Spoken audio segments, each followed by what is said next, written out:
Merci d'être venu. C'est un appel de dernière minute. Vous êtes venus nombreux, je vous remercie pour ça. D'abord, je veux m'excuser pour ce petit retard. Et puis, je sais que vous vous demandez, mais pourquoi est-ce que je vous ai demandé de venir ce matin? Je voulais prendre le temps moi-même de vous expliquer, à vous les journalistes, qui nous aident à faire porter nos messages aux populations togolaises. Et c'est une opportunité que j'ai de pouvoir faire porter mon message à tous les Togolais et Togolaises, que ce soit sur le territoire national ou de la diaspora. Vous avez tous appris que je n'ai pas déposé mon dossier de candidature au présidentiel de 2015. Je vais vous dire exactement, sans aucune langue de bois, sans aucune retenue, en toute franchise, les vraies raisons qui m'ont poussé à décider de ne pas être candidat aux élections prochaines, comme nous allons annoncer pour le 15 avril prochain. Je vais également vous faire part du statut, parce que nous en sommes avec notre lutte, notre bataille pour faire l'audit du fichier électoral avant les élections. Et je suis sûr que vous aurez d'autres questions à me poser et je serai disposé à vous répondre. Alors, je voulais vous donner les raisons essentielles qui m'ont poussé à ne pas déposer mon dossier de candidature. Vous vous rappelez bien que le 2 août dernier, 2014, les sympathisants du Parti des Togolais, les amis, la population togolaise, qui sont joints à nous au stade de Kégué le 2 août 2014, m'ont fait l'immense honneur de faire de moi le candidat aux prochaines élections présidentielles au Togo. Ce que j'ai d'ailleurs accepté avec grande humilité. Mais le mandat qu'on m'a confié ce jour que j'ai d'ailleurs moi-même qualifié d'historique, parce que c'était le premier pas vers le changement auquel nous aspirons tous depuis fort longtemps. Ce jour-là, le mandat que vous m'avez confié était un mandat de vous représenter dignement aux élections propres, aux élections sans aucune tricherie, aux élections où enfin c'est la volonté du peuple qui va triompher. Et je vais vous démontrer pourquoi ce n'est pas le cas pour ce qu'on nous prépare pour le 15 avril prochain.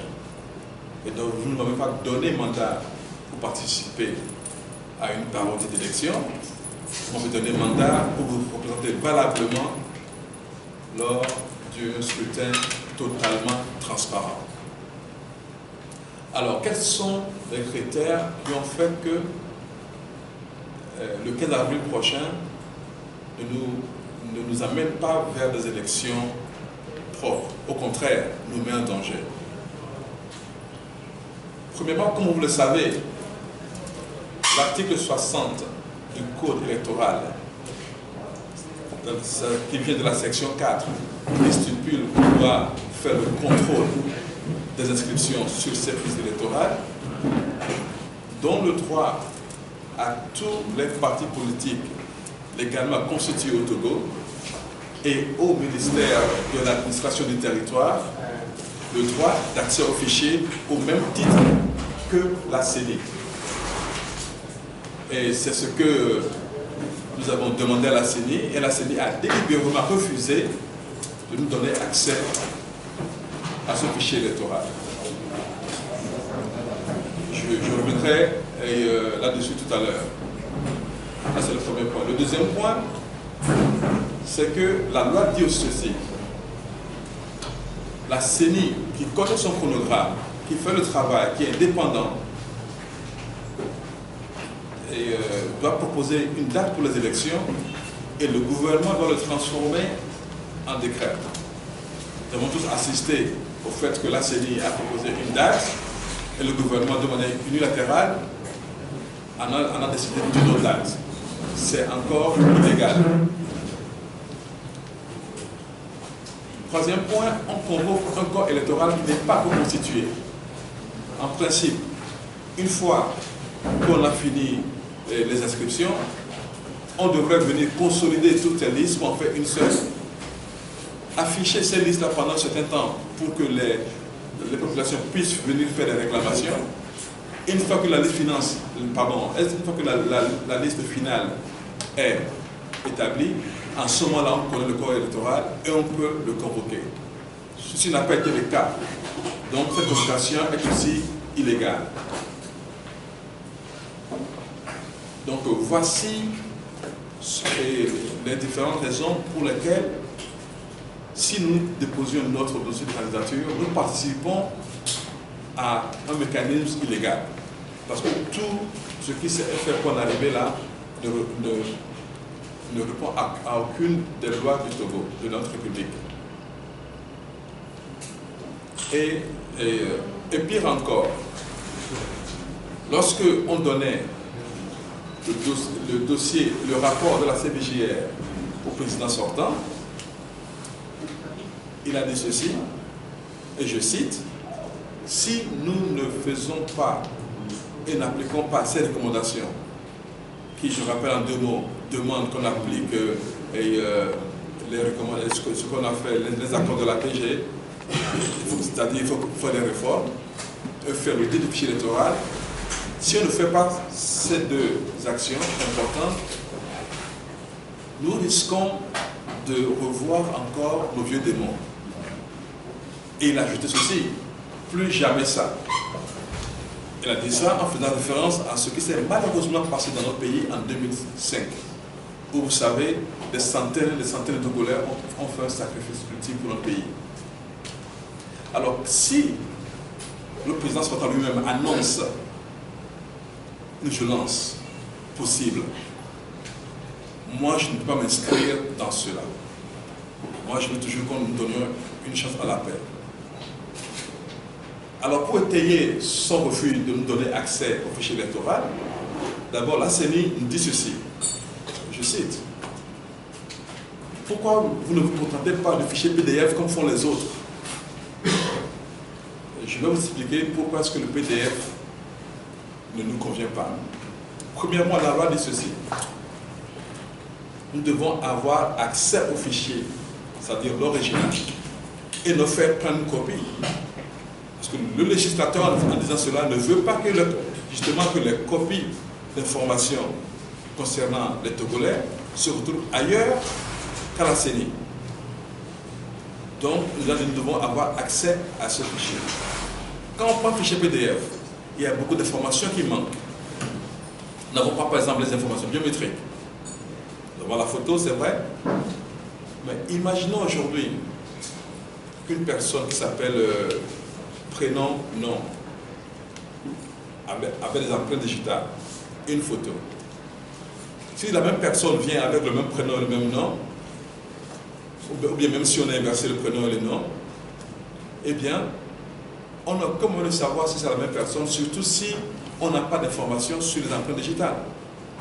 Donc il faut comparer ça aussi, de manière automatique, et non de manière manuelle. Parce que nous avons quand même 3 500 000 électeurs, ce qu'on nous annonce. Deuxièmement, je peux avoir dans ce fichier des gens qui se sont inscrits en utilisant leur index comme tout le monde, et le lendemain ou juste après se sont encore inscrits avec d'autres droits, genre le majeur par exemple. Ce qui fait que le système va le laisser passer. Eh bien, nous pouvons faire des algorithmes qui permettent de faire de la reconnaissance faciale en comparant la photo. Et ça on ne peut pas le faire sur le fichier PDF, même si nous avons des mécanismes qui nous permettent de transformer ces PDF en deux formats utilisables plus facilement. Mais c'est le manque d'information globale qui est dans ce PDF-là qui fait que ce n'est pas un instrument nous permettant d'aller au fond de notre étude. Parce qu'on est en train de parler de faire l'audit d'un fichier électoral pour un pays, il faut que ce travail se fasse dans le plus sérieux possible. Deuxième chose, ou troisième chose, admettons que j'ai un document de 100 pages et vous me demandez une copie. J'en imprime 60 et je vous donne. Vous n'avez aucun moyen de savoir que j'ai 40 pages restées et dont je cache l'existence. Donc vous allez dire, tiens, les 60 pages, tout va bien, j'ai contrôlé. J'ai vu quelques petites erreurs dedans, je les ai enlevées, mais bon, c'est insuffisant. Vous savez, la dernière fois, nos amis du CAP 2015 ont fait un travail très bien, que je félicite. Ils ont eu un fichier PDF partiel. Si je ne m'abuse, ça ne correspond qu'à 50 € de vote, alors qu'on avait des milliers de milliers de votes au Togo. Donc déjà, c'est un fichier partiel. Et justement, ils ont retrouvé 23 000 doublons. Évidemment, on peut leur dire que 23 000 doublons sur une population de 3 500 000, eh bien, c'est négligeable et que ça ne change pas vraiment les résultats de vote. C'est pour ça qu'il faut aller absolument dans le fichier original, comme la loi l'indique. C'est pour ça que nous n'accepterons jamais de prendre un PDF, parce que si nous faisons un travail là-dessus, nous donnons un résultat qui nous pensons est total, mais qui en réalité est partiel, parce que le gros du fichier, là où se trouve justement toutes les informations que vous nous cachez, eh bien, on n'a pas accès à cela. Donc voilà, donc voici les raisons qui ont fait que je me suis dit, je n'ai pas mandat d'être candidat à une élection qui se fait sous un coup de force, qui se fait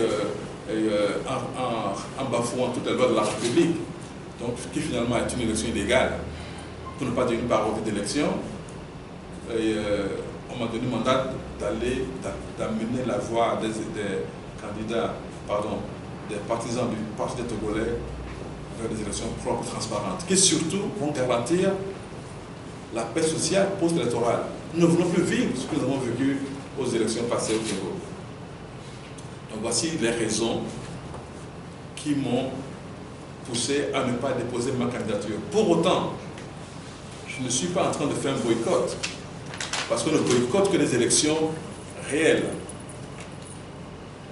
Donc, c'est pour ça que je continue la lutte pour qu'on fasse l'audit de ce fichier-là, comme la loi nous en donne le droit avant les prochaines élections. C'est pour ça que nous avons donc fait une requête. Nous avons fait 2 requêtes plutôt à la Cour constitutionnelle. Depuis, ça fera une semaine demain. Comme vous savez, la Cour constitutionnelle a en général 1 mois pour donner son avis, mais en cas d'urgence, et c'est le cas, en ce qui nous concerne, puisque les élections sont prévues pour le 15 avril prochain, en cas d'urgence, elle a une semaine pour nous répondre. Donc j'attends, d'ici demain mardi, de recevoir une réponse de la Cour constitutionnelle. Alors, quelles sont les requêtes que j'ai demandées? La première, c'est pour que la Cour constitutionnelle reconnaisse notre droit en tant que parti politique légalement constitué au Togo d'avoir accès à ce fichier pour remettre la CENI sur le droit chemin, pour que la CENI respecte les lois de la République. Et si tel est le cas, puisque nous a refusé notre droit d'accès à ce fichier et de le contrôler, et donc nous rejetons donc le corps électoral actuel, dans ce cas, la CENI et la Cour constitutionnelle doit ordonner la suspension du processus en cours pour nous donner le temps de venir auditer le fichier électoral avant de convoquer en bonne et due forme un corps électoral dûment établi et consensuel. Voici la première requête. La deuxième requête dénonce toutes les irrégularités qui ont amené à la convocation du corps électoral. Nous avons établi que le corps électoral n'était pas encore constitué, donc on ne peut pas le convoquer. Nous avons établi aussi que la date du décret ne correspond pas au chronogramme de la CENI. Donc 2 éléments illégaux, donc on ne peut pas donc entériner ça et continuer. Nous demandons donc aussi à la Cour constitutionnelle de mettre une pause et d'arrêter le processus en cours pour qu'on puisse recommencer les choses selon les règles de l'art. et surtout en respectant les lois de la République togolaise. Donc demain, nous aurons, j'espère, la réponse de la Cour constitutionnelle.